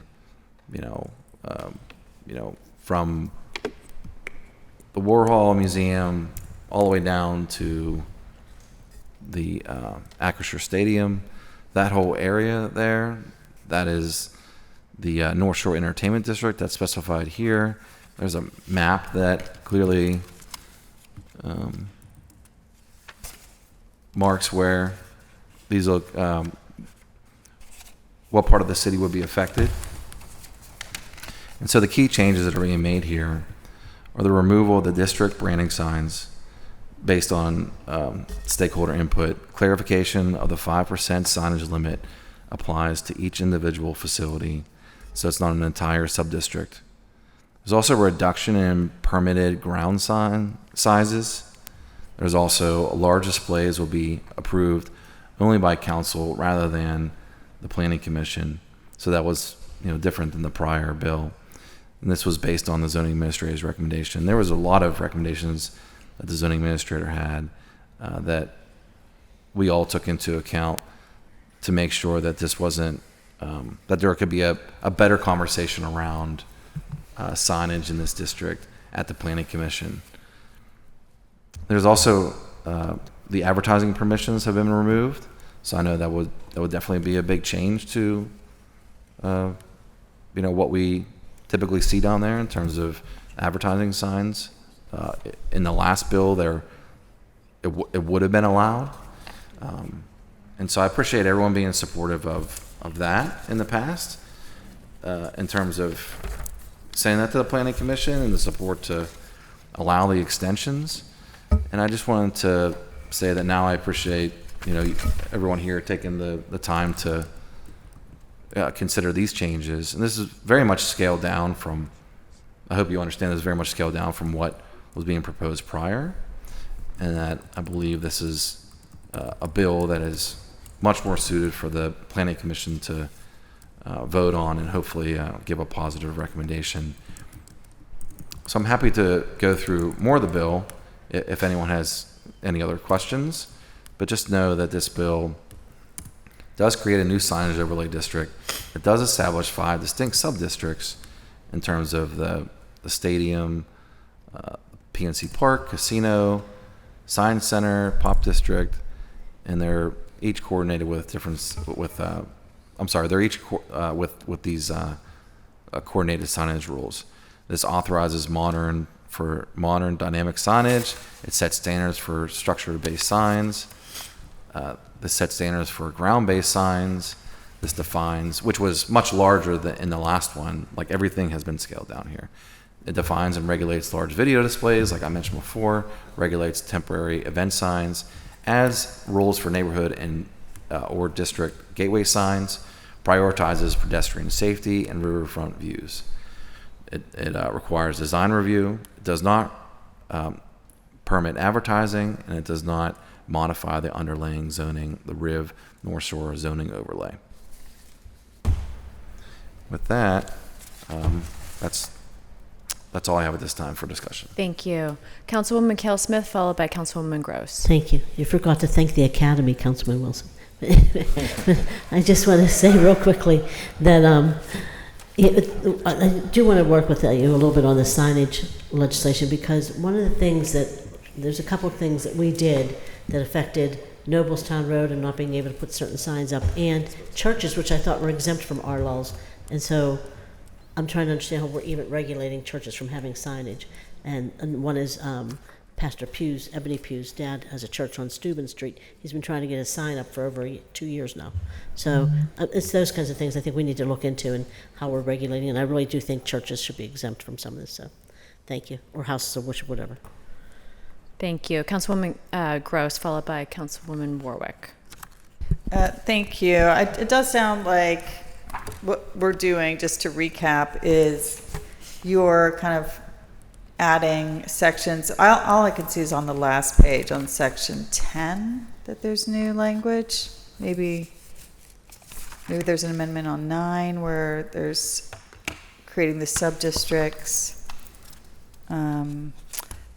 to the bill that is currently under review at planning. Again, you said this, I'm just kind of restating it, so that they can consider this new language and not have to come back and then go back and forth. So thank you. I was a little alarmed when I first saw the title on our agenda, because it says just entertainment districts.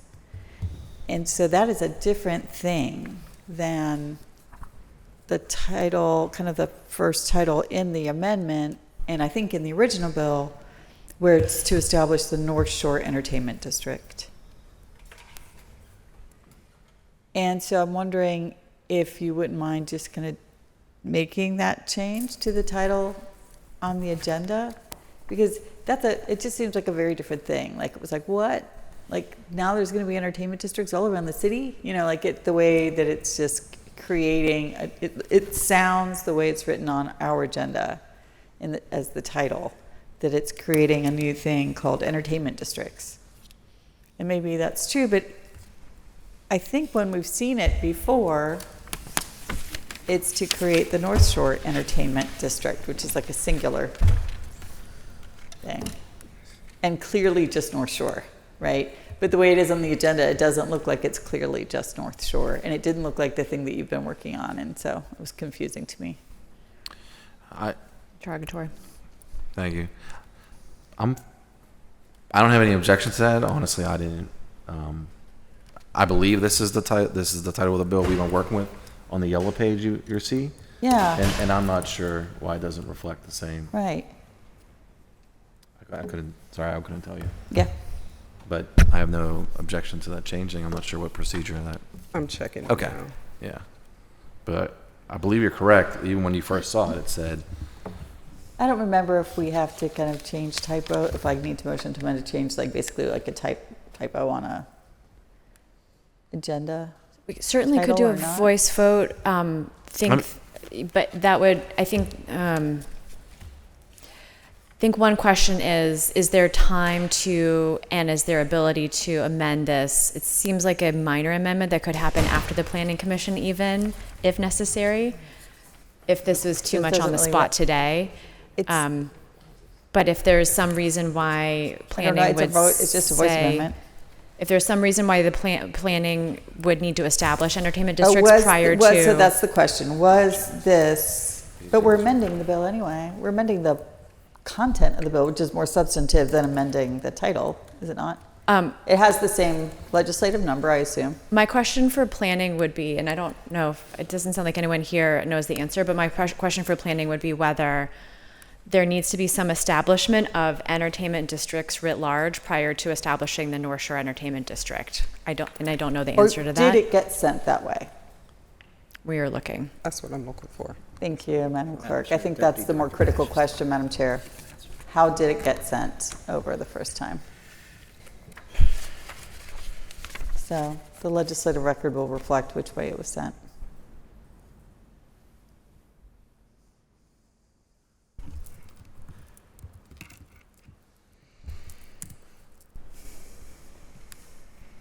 This will take me a minute to pull it up. Okay.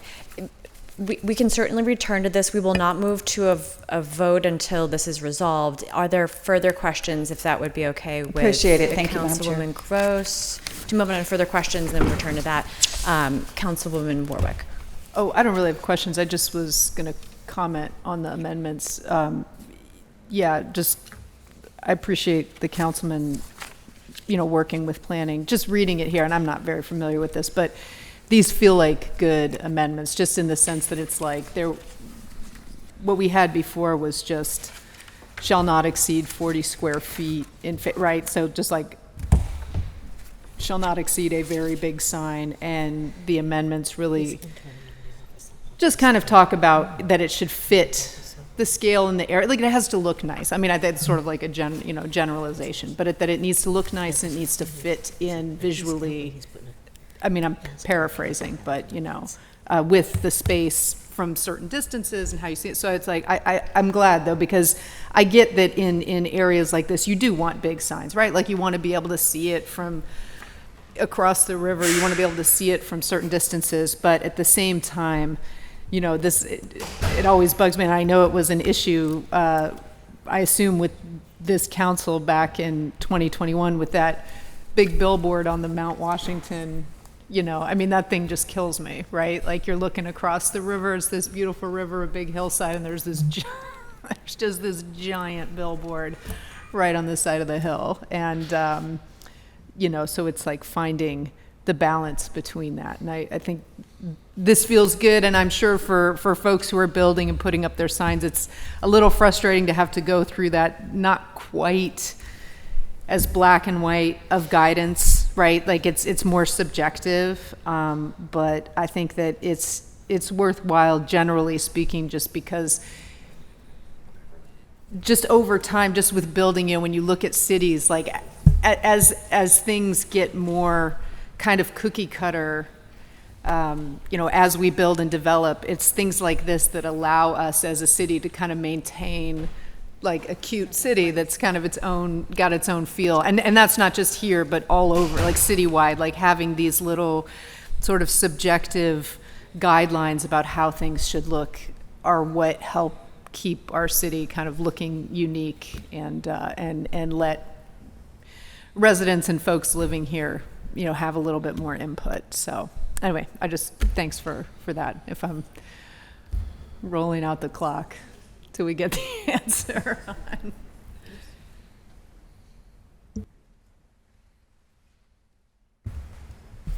Thank you.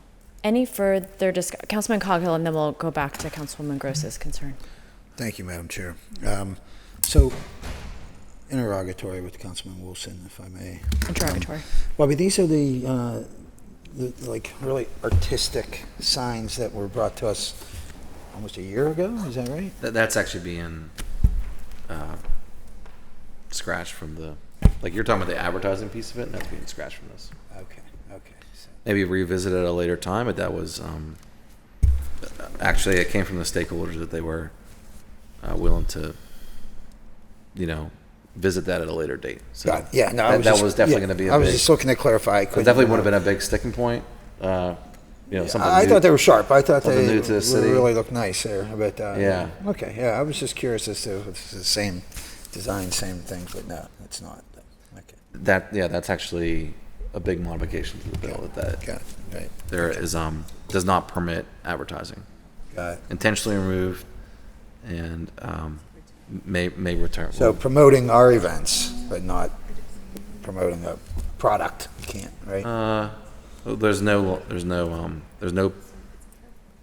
permitting for advertising. So I'm actually, I don't know. I'm not advertising. Yeah. I'm sure there's like sandwich board signs and right, stuff like that, or maybe there's a banner. Or maybe I don't know what currently exists. Whatever advertising currently exists won't go away. Gotcha. Understood. Yeah. Whatever's currently allowed in terms of advertising. Yeah. Got it. Okay. That's all. Thank you. Yep. Thank you. Seeing no further discussion, we'll bring it back to Councilwoman Gross's question, and she can have the floor again. Councilwoman Gross, I did want to clarify that between our city Madam Clerk and Director Sean Carter, we were able to establish that the original version of the title of the bill was quite different from this bill, and so therefore this one actually then, one of the changes is clarifying that this is a North Shore Entertainment District. So adding that then to the title would be completely appropriate. So as long sometimes as old people, we doubt our memories, but then sometimes it just comes right back to you, doesn't it? I'm like, I don't remember the title of the bill. Like we see like 100 bills a week. But I didn't remember the title of the bill, sounding like it was generic. So I thank you for indulging me, and I'm glad that we clarified that so that we can make the change. So our intent here is to match the title of the original bill, which clarifies that it's the singular North Shore Entertainment District. Correct. As I said. So do we want to just do a voice amendment? Councilman Wilson, would you be amenable? Sounds So good. Madam Clerk, do you want to read the way that the original title is? Because we don't have it in front of us.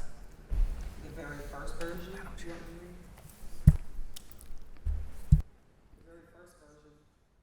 Excuse me.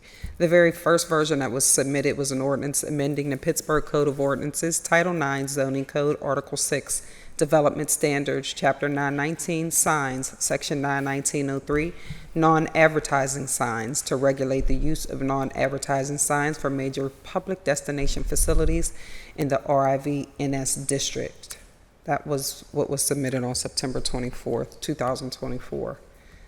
Then that bill was amended, and the title of the amended bill, which was sent to the Planning Commission, is Ordinance Amending the Pittsburgh Code, Title 9 Zoning Code, Article 6, Chapter 919, Signs, to create entertainment districts and regulate signs. And if I might add, then today's amendment includes a brand new title.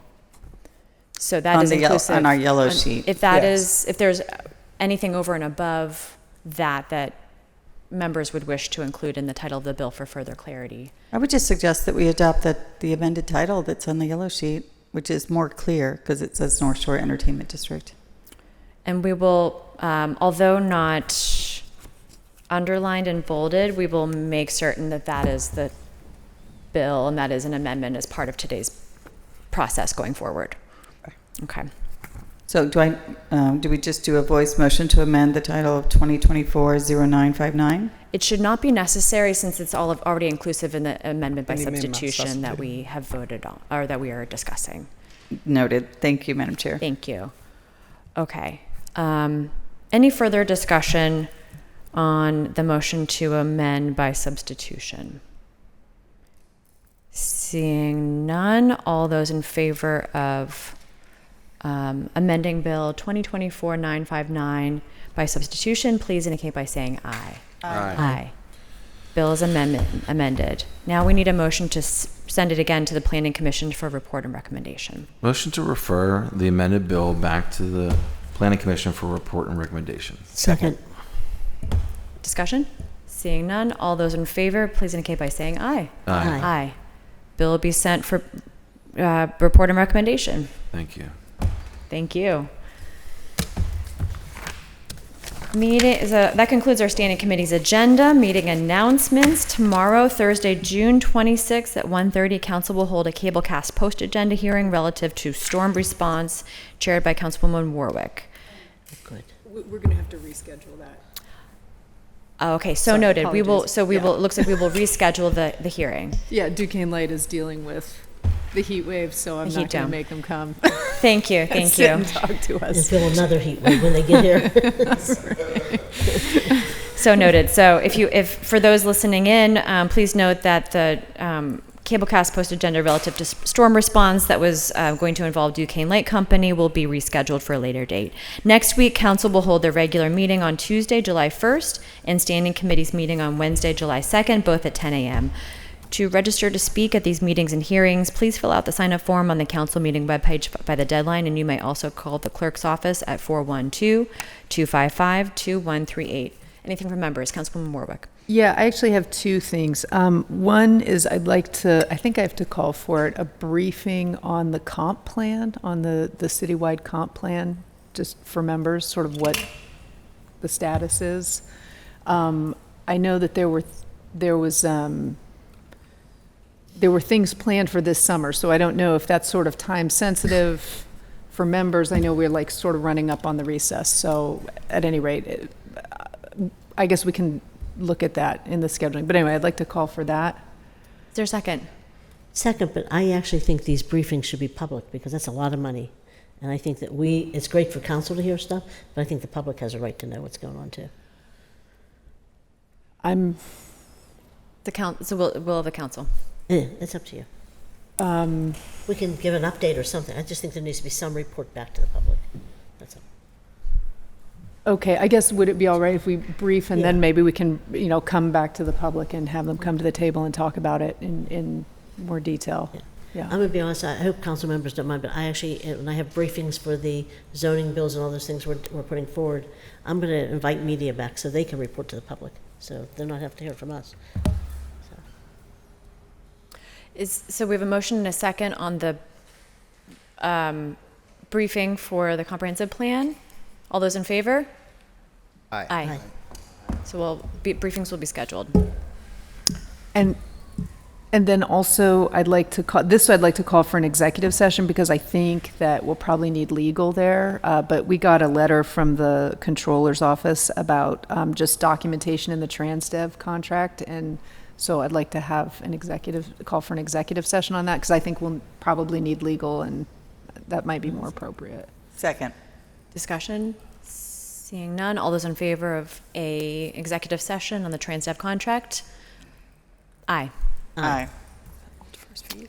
That will be scheduled and likely added onto an is it existing first executive vehicle? I session. thought it